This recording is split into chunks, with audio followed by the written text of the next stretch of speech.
Muchas gracias, Verónica. Y en primer lugar, vamos a tener la primera disertante, que es la licenciada Mabel Remón. Ana.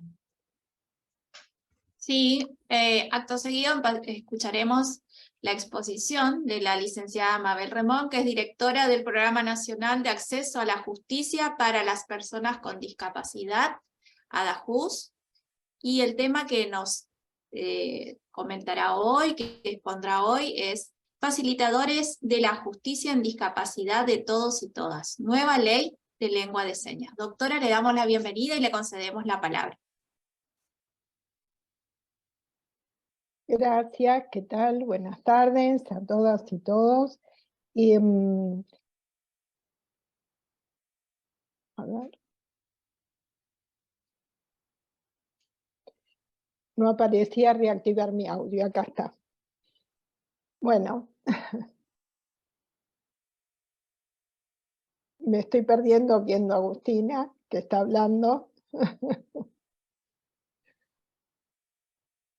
Nuevamente, buenas tardes a todos y todas, y realmente el tema que nos convoca, que es el acceso a la justicia, y sobre el tema de los facilitadores de la comunicación en el acceso a la justicia.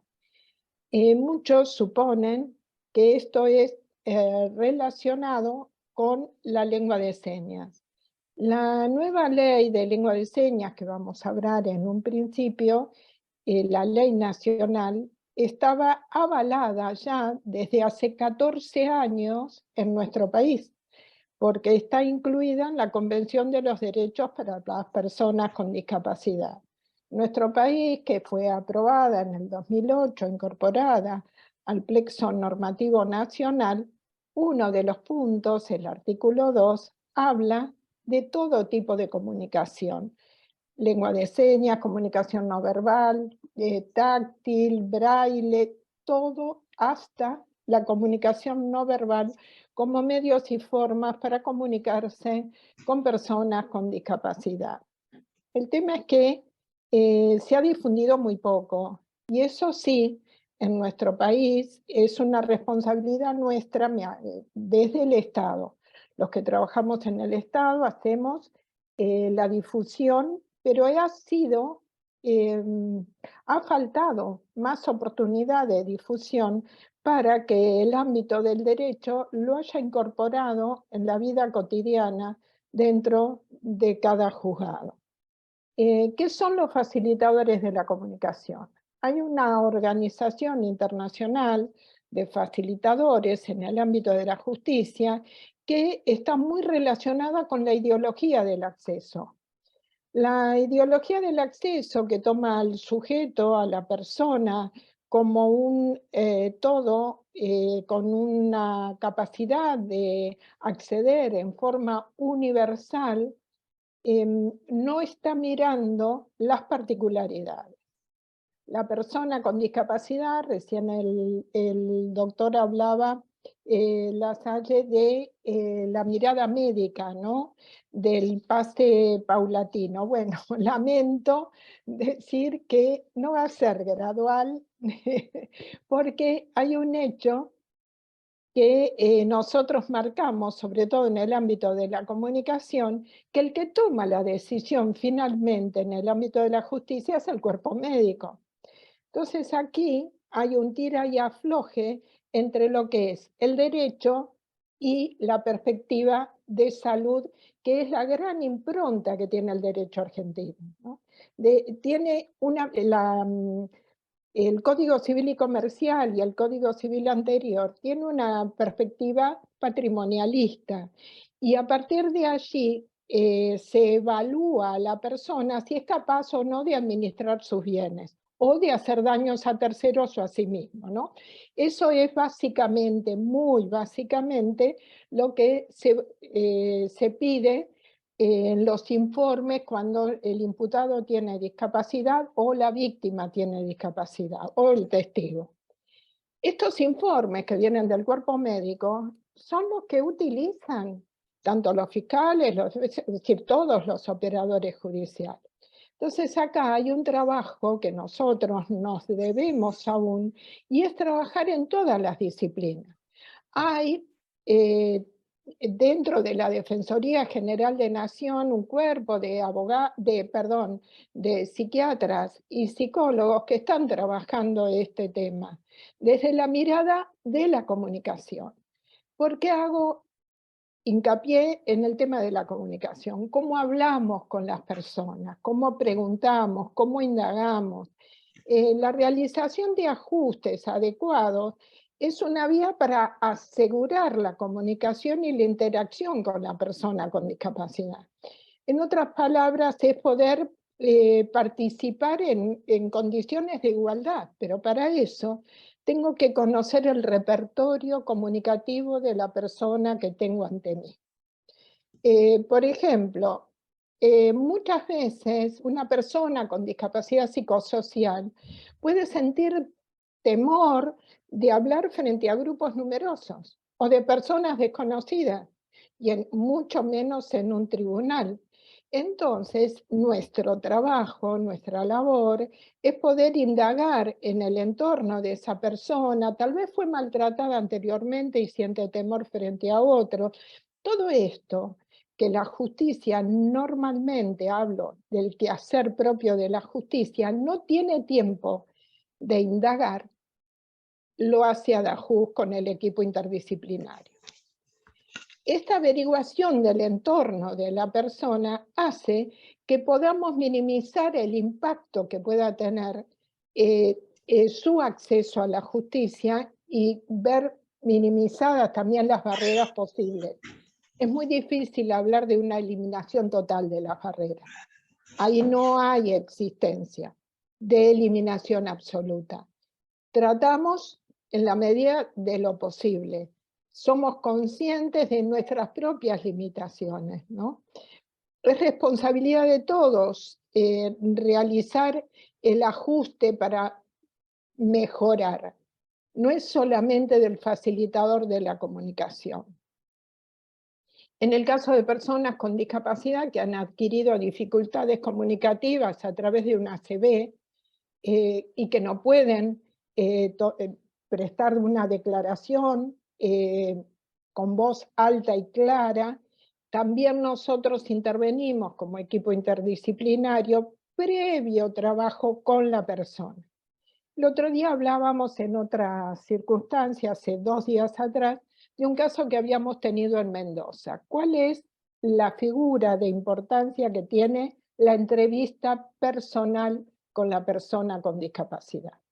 Tuvimos un caso en Mendoza hace un tiempo de una persona con síndrome de Down cuyo hermano lo digo porque se hizo público, cuyo hermano, médico nefrólogo, tenía una insuficiencia renal y pedía la donación del riñón de su hermano. Él era el curador de su hermano, ambos, uno de 60 años de edad y el otro, el médico, de 63. El juez se le solicita al juez que tenga la entrevista personal con el posible donante. Cuando lo vio ingresar a la sala y vio que tenía síndrome de Down, dijo: no hace falta. Nunca le preguntó si él quería o no donar ese riñón a su hermano. La causa siguió, nos convocan para intervenir y nuevamente digo, tenemos lo que la justicia no se toma porque por cuestiones materiales no tiene y es tiempo. Estuvimos con esta persona, él fue el equipo pertinente para este tipo de actuación, psicólogo, abogados, etcétera, facilitador de la comunicación, y estuvieron trabajando con esta persona durante todo un día y al día siguiente, y después volvieron a un segundo encuentro.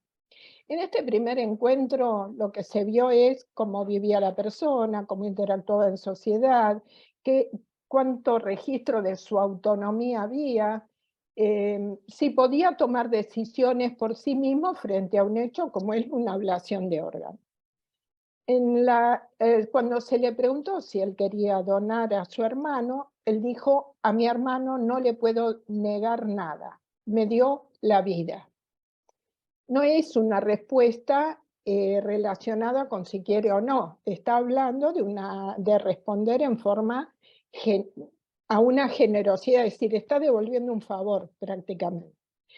Se trabajó un poquitito más y se le preguntó si él sabía lo que significaba donar un órgano, si tenía idea qué le iban a hacer.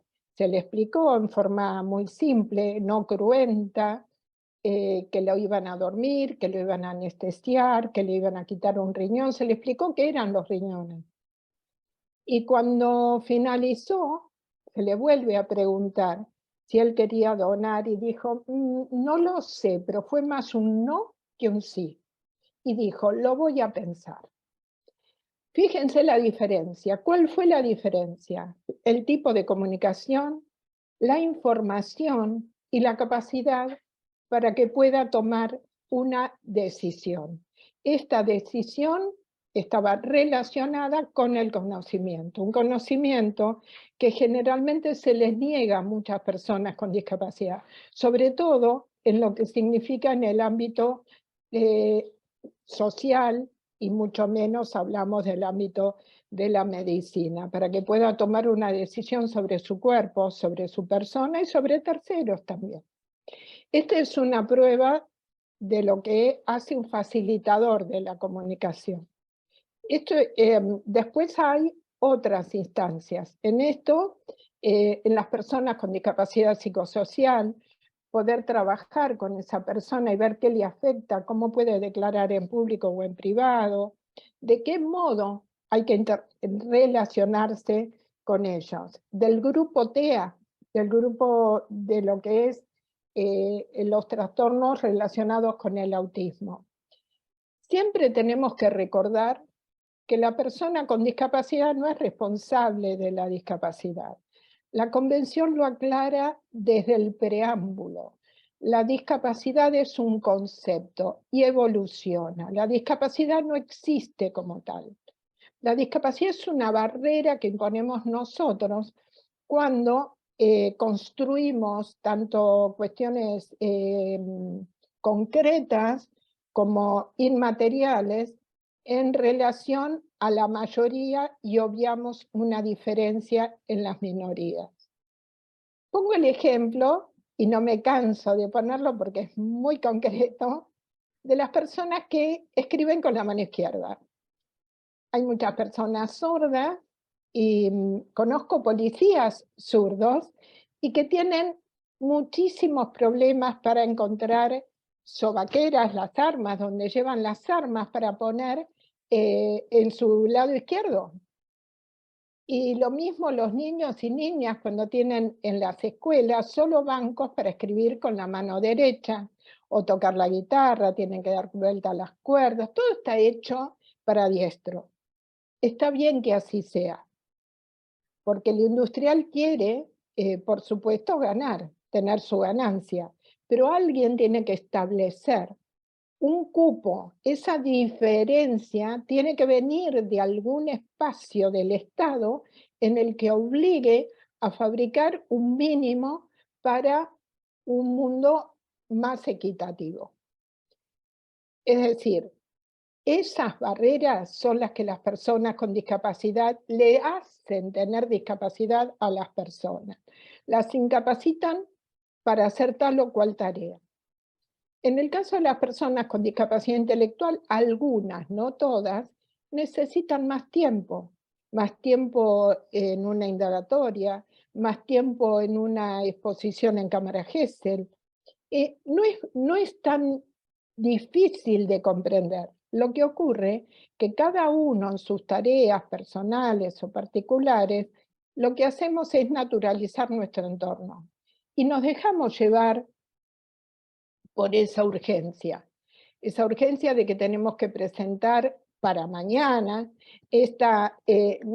los tiempos nos corren, y resulta que la Convención, con esto de los tiempos nos corren, tiene un artículo que decía Pablo Rosales siempre: sin el artículo 12, el artículo 13 no existiría, y hacíamos esa broma, sin el 12 no hay 13. Claro, con la autonomía hay accesibilidad, pero para que haya accesibilidad, el artículo 13 diferencia ampliamente de lo que es el ajuste razonable, un ajuste de procedimiento. En el ajuste razonable no estamos obligados. Hay una razonabilidad, y esto lo dice claramente el comité en el informe, en el informe 6.3 del comité, en el anteúltimo párrafo. El ajuste de procedimiento, estamos obligados a realizar el ajuste de procedimiento. No hay forma de eludir esa obligación. Si la persona habla de un modo determinado, tengo que hablar como la persona habla y comprender yo, no la persona, cómo debo comunicarme con esa persona. ¿Hay profesionales preparados? Bueno, probablemente, y a través de lo que acabamos de hacer en el Ministerio de Justicia, con los facilitadores de la comunicación, es tener profesionales que tengan de base ser traductores, y digo bien traductores, ya les voy a decir por qué, de lengua de señas, intérpretes y traductores de señas, los que van a tener que aprender lectura sencilla, en lenguajes sencillos, macrotipos, todo tipo de comunicación, incluida la comunicación no verbal. ¿Cuál es la función de un facilitador? No puede tener un sistema de creencias, es decir, muchas veces hemos escuchado incluso a fiscales, y también estoy recordando un caso en particular, a psiquiatras que digan, creo que dice o creo que hace. No, en la justicia nosotros como cuerpo auxiliar, que funcionamos como un cuerpo auxiliar, debemos probar, no podemos creer. Tenemos que probar que la persona, esos son los dichos o deseos de la persona. Para ello tenemos diferentes herramientas según sea el caso. Se elabora una estrategia, se la presenta al juez y éste aprueba o no esa estrategia. No es que la hacemos y se pone en práctica en forma inmediata. Se la presenta como para que el juez pueda tomar esa decisión de que si lo va a considerar válido o no la declaración de la persona. En muchos casos se utilizan imágenes no de persona humana gráfica, sino al estilo de un dibujo animado. Pero imágenes con color y sin color. Cuando de niños y niñas se trata, que tienen que estar en cámara Gesell, contemplar el horario en que toma el desayuno, por ejemplo, y no citarlo a las 9 de la mañana. Es decir, todas estas circunstancias que se modifican basado en la vida de la persona con discapacidad. Repito, la persona con discapacidad no es la responsable de esa barrera, es nuestra. Y es la justicia la que justamente la única que puede modificar esa perspectiva. Había personas que en algunos casos decía la verdad que no entendía, decía todo que sí porque no entendía lo que me estaban diciendo. O también yo la verdad que no estaba muy enojada porque no sabía que había hecho algo, pero no sabía qué era lo que estaba mal. Es decir, respuestas hemos tenido muchísimas en ese tipo, ¿no? Es decir, cuando la propia persona, después de su declaración, nos dice cómo se sintió. ¿Cómo se lo evalúa en el cuerpo médico forense? ¿Cómo se le pregunta? ¿Cuánto estamos preparados los profesionales en la Argentina para poder encarar hoy la diferencia? Hoy se conoce, pero fue y sigue siendo. Fíjese, doctor, usted usted y todos decían, bueno, es un cambio, las personas con discapacidad no pueden estar esperando ese cambio. Cuando se hace la convención, cuando se trabajó la convención, antes de eso la esperanza era altísima. Desde mi caso y desde el campo que yo trabajo, sé que una ley no modifica nada. Nada. La ley de lengua de señas no va a modificar nada. Porque el cambio no está allí, sino en lo social, en lo que nosotros trabajemos uno y cada uno de nosotros en nuestros entornos, en esto que hacemos, en esto que le agradezco al doctor Luis Lucero, que ha armado porque solo a través de la difusión se puede dar a conocer esta necesidad. Las personas con discapacidad y sus familias luchan día a día por tener un mundo mejor. Los recursos de amparo se suscitan uno tras otro. Es decir, esta judicialización de la discapacidad. La ley de lengua de señas, que es reconocida como lengua ya hace más de 20 años, y hay países que incluso lo tienen incorporado a la Constitución, como en el caso nuestro hoy a través de la Convención. La lengua de señas tiene particularidades tan diferentes al castellano, que es muy difícil que en el acceso a la justicia el mero hecho de la intervención de un intérprete pueda subsanar esta diferencia que decimos. Las personas con discapacidad, cada una en el campo de la discapacidad que sea, la diversidad es tan alta como la diversidad de personas hay.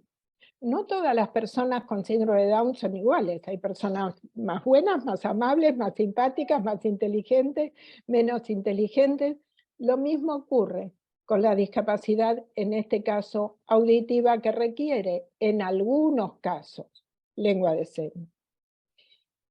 ¿Cuántos saben, por ejemplo, que las personas nacidas con discapacidad auditiva, nacidas sordas, con padres oyentes, carecen de lengua materna? Saber esto es un impacto tanto en el derecho como en el campo de las ciencias sociales y también en el campo de la medicina dentro de lo que es la psiquiatría y la psicología. ¿Qué construcción social hace ese niño y esa niña hasta que ingrese, entre comillas, lo que nuestra sociedad habla del castellano? Esto también deriva luego en un reconocimiento del derecho o de las normas diferente a lo que puedan construir las personas oyentes. ¿Tienen normas? Sí, claro. ¿Son iguales a las de los oyentes? No. Las personas, tanto con discapacidad intelectual como discapacidad auditiva, pasan su escolaridad entre personas, entre niños y niñas también con discapacidad. Construyen un mundo paralelo a ese mundo que los está excluyendo de una educación inclusiva. También construyen normas distintas. Después de adultos pretendemos como sociedad que comprendan las normas de los adultos. Estas normas sociales que nosotros día a día vamos, por ejemplo, acá nadie vino disfrazado, por lo menos no lo veo, con un disfraz de lentejuelas o con un bonete, pero ¿por qué razón no venimos así? ¿Está prohibido? No, no está prohibido. Sin embargo, tenemos normas de conducta, las cuales observamos basados en las costumbres y cómo nos han educado. Cuando estas personas rompen con esas reglas, también son mal observadas, entre comillas. No observó su conducta en el juzgado, no observó su conducta dentro de la entrevista. Eso que figura en el informe no contempla la comunicación con la persona con discapacidad. Esto suelo hacerlo interactivo más que, porque me gusta el tema de la repregunta, ¿no? Y bueno, pero todo lo que hablamos de comunicación es muy importante, particularmente importante, para que muchas veces, para que un imputado pueda recuperar su libertad cuando pueda declarar, o en otras ocasiones que si es víctima, saber que es tranquilizador para la víctima, saber que su relato va a ser escuchado, que tiene una oportunidad ante el juzgado, que hay una persona que lo entiende y seguramente va a confiar en la persona que intermedie en esa comunicación. No todos los países la figura del facilitador funciona igual. Sí se asemeja bastante a la del traductor público. Antes, cuando hablé de traductores de lengua de señas, nuestro país carece de carreras de traductores públicos. Hay una sola en la Universidad de Lanús en relación a la lengua de señas y la comunicación no verbal. El resto son carreras de intérpretes de lengua de señas. La gran mayoría orientadas al campo de la educación, no como aquí, que las colegas están en justicia, ¿no? No se trata de la traducción de vocabulario exclusivamente. Cuando una persona con discapacidad auditiva es la imputada y por razones del delito cometido hay que requisar su teléfono, su computadora, todo lo que ha escrito hay que ser traducido, porque las personas, la gran mayoría, estoy hablando a ojo, un 90% escribe con palabras del castellano, pero con la estructura de la lengua de señas. Entonces, es inentendible para el lector del castellano. Esos textos que deben ser traducidos, a nosotros nos lleva muchísimo trabajo, horas de trabajo, sobre todo si es una computadora en la cual la persona ha intercambiado no solo mails, sino WhatsApp, a veces a través de la computadora, u otras redes, ¿no? Como Instagram o Facebook. Todo que debe ser traducido nos lleva días y horas de trabajo para poder presentar a la fiscalía, que generalmente es quien lo pide. Todo esto que nosotros llamamos facilitador de la comunicación, Argentina tiene esta capacidad de ampliar el trabajo que ya funciona. En otros países se diversifica, es decir, está el intérprete de lengua de señas, el facilitador para discapacidad intelectual, es decir, cada discapacidad tiene su facilitador de la comunicación. Aquí, por razones que todos conocemos, y además también por el número de habitantes que tiene nuestro país, si bien es una condición que amerita ser de tener, por supuesto, para la persona, ¿no? Es lo valioso, tener su propio facilitador, ante la inexistencia de esta figura, se le sumó, a partir de los facilitadores de la comunicación en el Ministerio de Justicia, a los intérpretes ya habidos con título, este conocimiento extra para que en todo el país puedan llamar a un facilitador de la comunicación cuando una persona con discapacidad tenga dificultades comunicativas.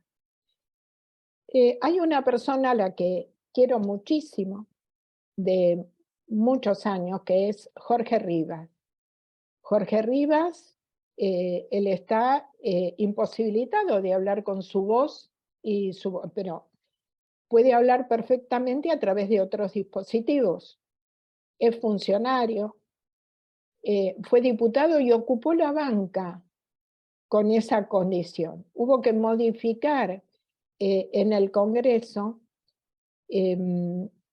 su espacio cómo dar asistencia ante su presencia. Él hablaba a través de la computadora, sigue hablando a través de la computadora, y da unos discursos espectaculares a través de la computadora, que hay que tener paciencia para el que está acostumbrado a escuchar un discurso en otro timbre de voz, que no es un timbre de máquina, en la celeridad de la comunicación. Todo esto, que lo mismo ocurre también, que las personas con discapacidad tienen más obstáculos para poder hacerse entender, y que esto muchas veces logra la impaciencia tanto del orador con discapacidad como del oyente sin discapacidad.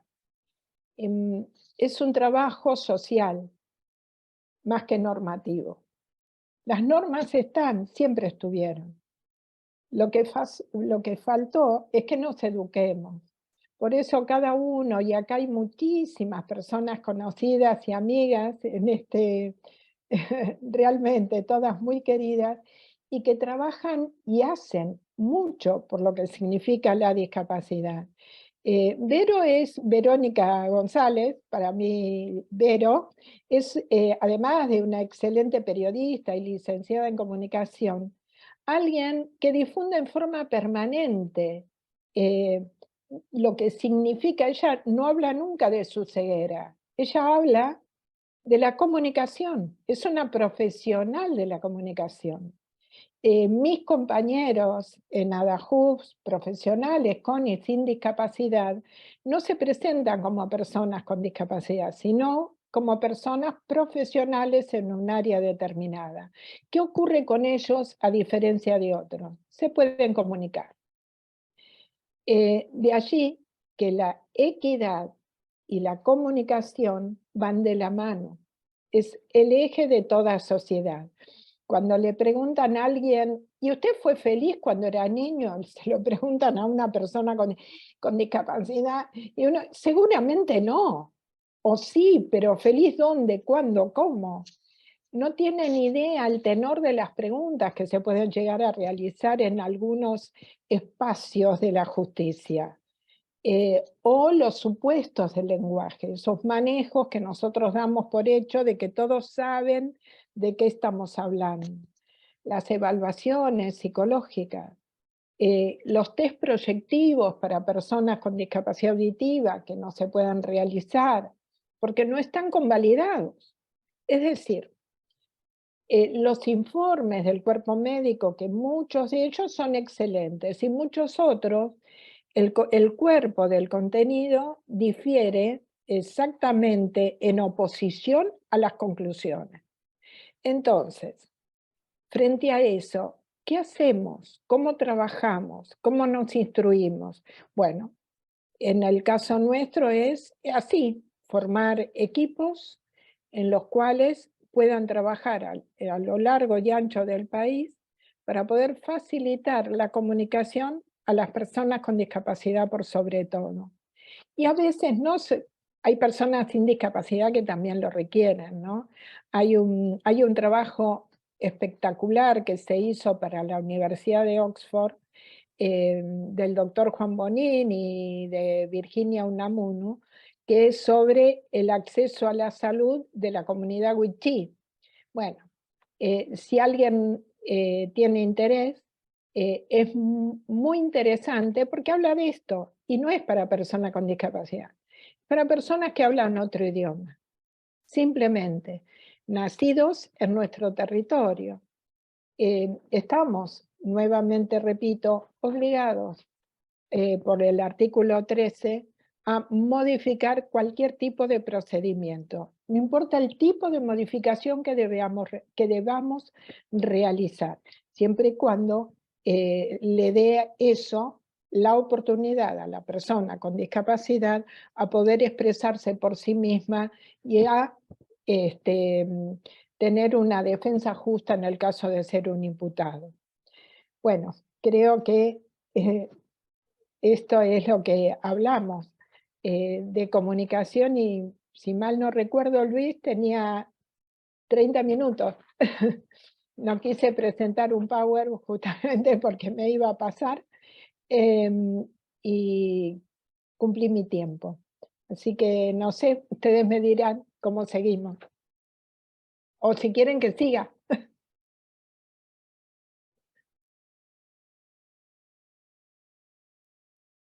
Luis, bueno, mientras Luis reactiva su audio, Mabel, te damos, como siempre, las gracias por tu generosidad, por tu experiencia, que la transmitís tan claramente y que nos sirve en el día a día, en el ejercicio de nuestra profesión o en el ámbito en el cual nos desenvolvemos como personas. Y además queremos avisar a quienes están presentes que pueden hacer preguntas por el chat o levantando la mano. Así Mabel puede responder unos minutitos más porque están en espera nuestros otros 2 disertantes.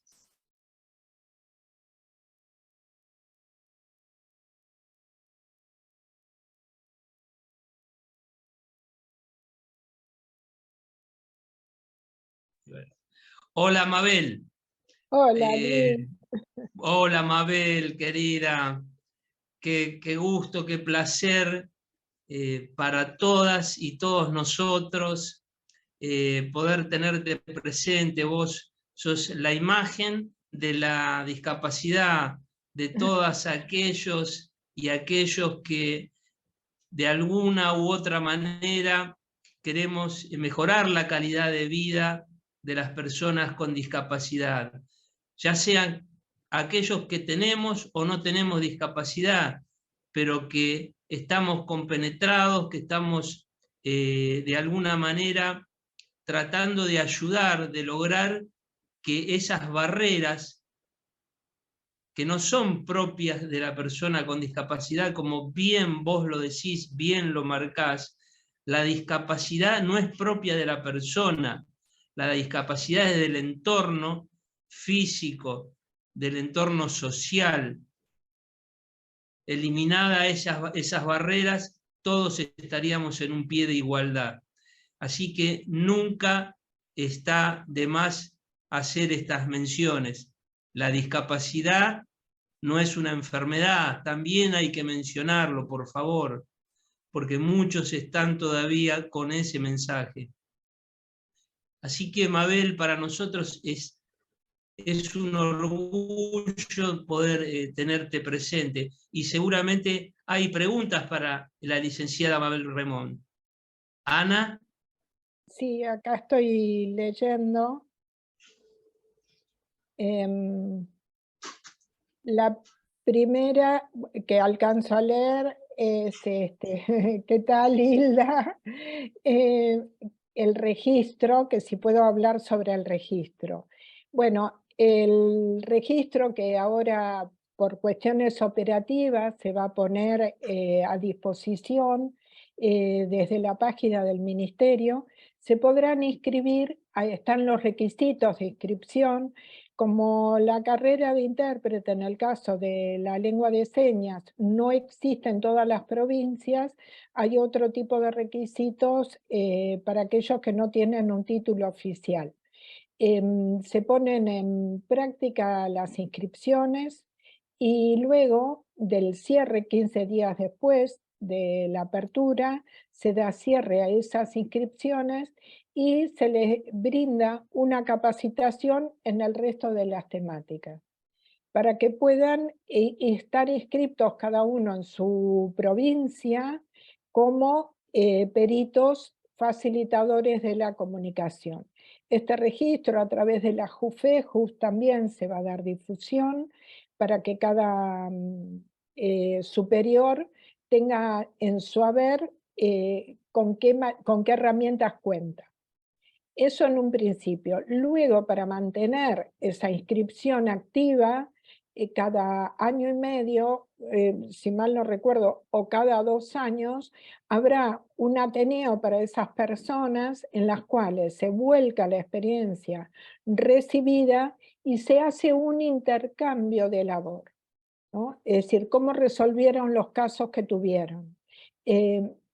¿Cuál es la importancia de esto? El tema regional. Nuestro país es muy grande y las culturas difieren, en cada provincia no funciona igual. Y la importancia de que los profesionales que actúen sean de la propia provincia, en estos casos, en otras profesiones, se puede hacer un intercambio obviamente, pero en estos casos en particular, que se trata de comunicación y herramientas comunicativas, cuenta muchísimo la cultura local, es fundamental. Para ello, los operadores tienen que ser propios de la provincia.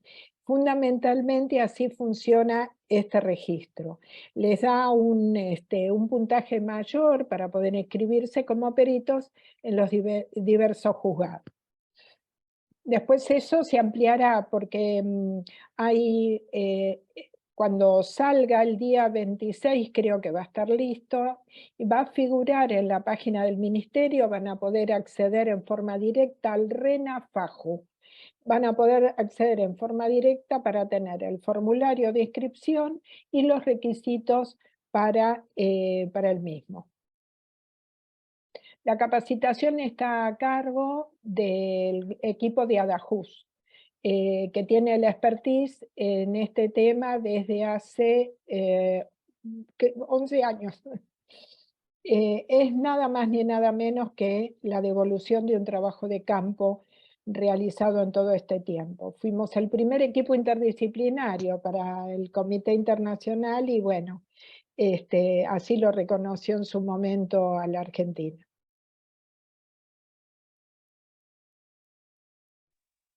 No sé si hay alguna otra pregunta más para la licenciada Mabel Remón. Sí, quiero dejar constancia que puse la página de ADAJUS, que a partir de Argentina.gov/justicia, /afianzar, /discapacidad, pueden hacer clic para entrar a los sitios donde recién Mabel nos relataba del registro y de otros servicios que tiene. ¿Ya apareció Ya el aparece, RENAFAJU? sí, ya apareció. Bueno, pero el por eso formulario lo compartí. todavía No está el formulario, solo compartí el inicio de la página de ADAJUS. Todavía no está el formulario y está el anuncio de que se va a realizar el trámite para ese registro en particular. Y hay preguntas si podrías dejar los datos de ese estudio de la Universidad de Oxford con respecto a la población wichí. También, también preguntan, felicitan por la implementación del registro. ¿Quiénes son los actores que pueden solicitar la participación de un perito comunicador? Y si es para vía judicial solamente, también preguntan. Después preguntaron espera que responda, Clara, espera que responda. Perfecto. Son tres preguntas. Las otras son opiniones y también son salutaciones por lo claro y muy enriquecedor de la charla que nos dio Mabel. Cualquier operador judicial puede solicitar la intervención de un facilitador de la comunicación, porque es el derecho de la persona lo que nosotros debemos preservar. Desde ese espacio todos pueden, y creo que fue Elba Acuña, la doctora Acuña, que creo, me pareció ver, así ya no lo veo, que hizo la pregunta. Sí, Elvita, todos pueden hacer la solicitud del facilitador de la comunicación. Bueno, no sé, había muchas preguntas que se me fueron. Sí, ¿cuál otra? Ahí está levantando la mano la doctora Ramos Bardé. ¿Qué tal, Isabel? Sí. Si lo puede, no sé si podrá... Sí, voy a ser muy breve. Bueno, te felicito, como siempre, brillante, Mabel. Te quería comentar que justamente en el día de ayer, atento que hiciste mención a Jorge Rivas, Él me convocó, porque yo formo parte del observatorio de él, de estrategias y accesibilidad y desarrollo sustentable. Sí. Y presentó un programa, un sistema de transmisión de voz con voz natural a través de un sistema artificial de inteligencia de voz.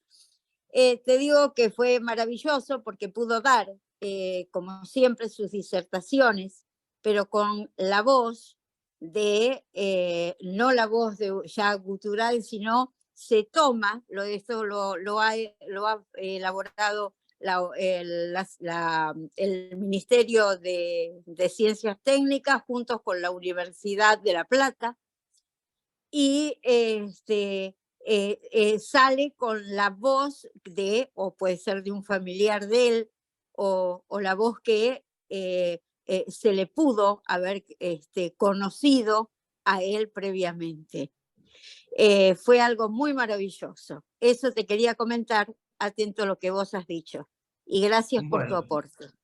No, por favor, acá quiero responder una que dice, realmente mencionaste el máximo problema que se nos presenta más allá del acceso o de la formación como intérpretes o traductores.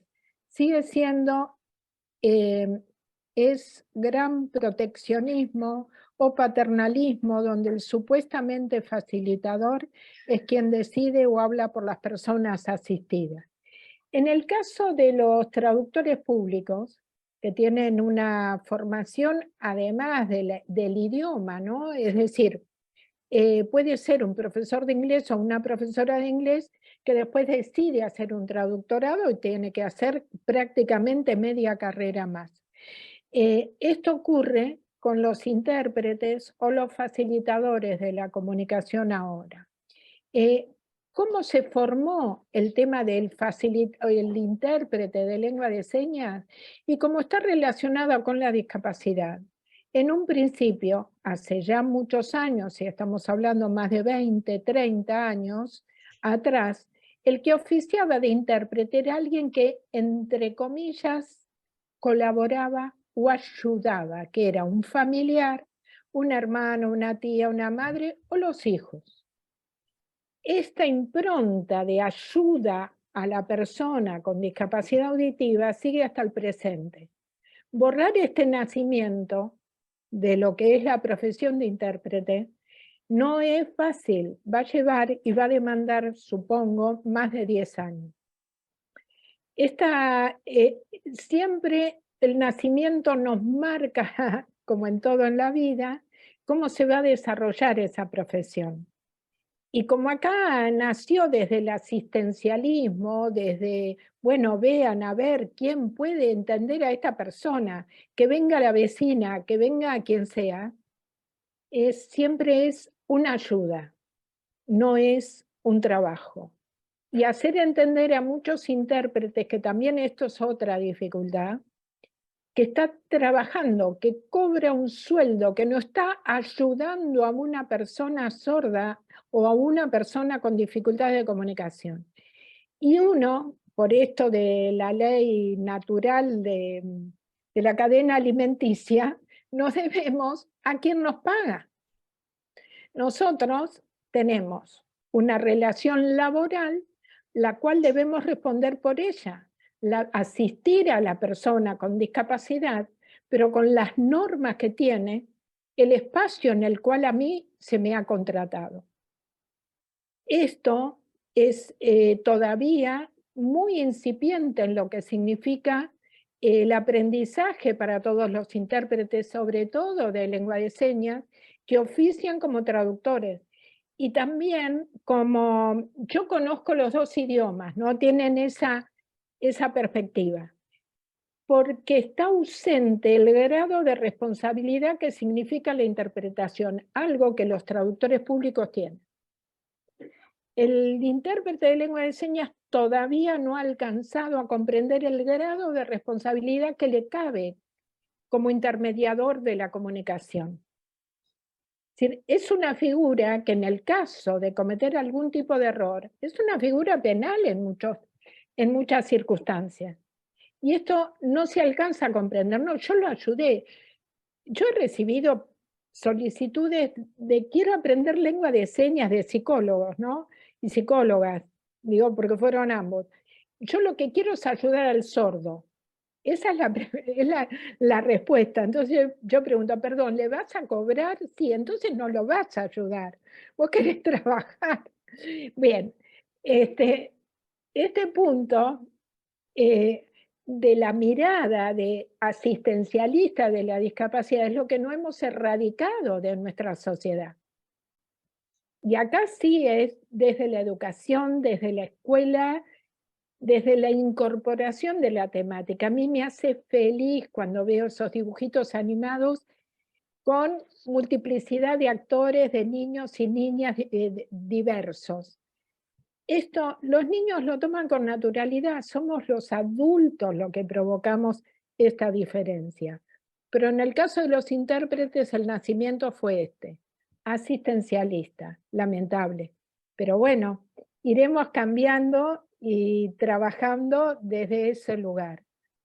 Muchas hijas e hijos, en el caso de los padres sordos, estamos trabajando desde el lugar posible. Algunos hacen obras de teatro que son muy ilustrativas, muy graciosas, pero muy ilustrativas, muy buenas. Otros escriben, otros trabajamos en justicia y otros, bueno, hacemos la prédica en los espacios que podemos.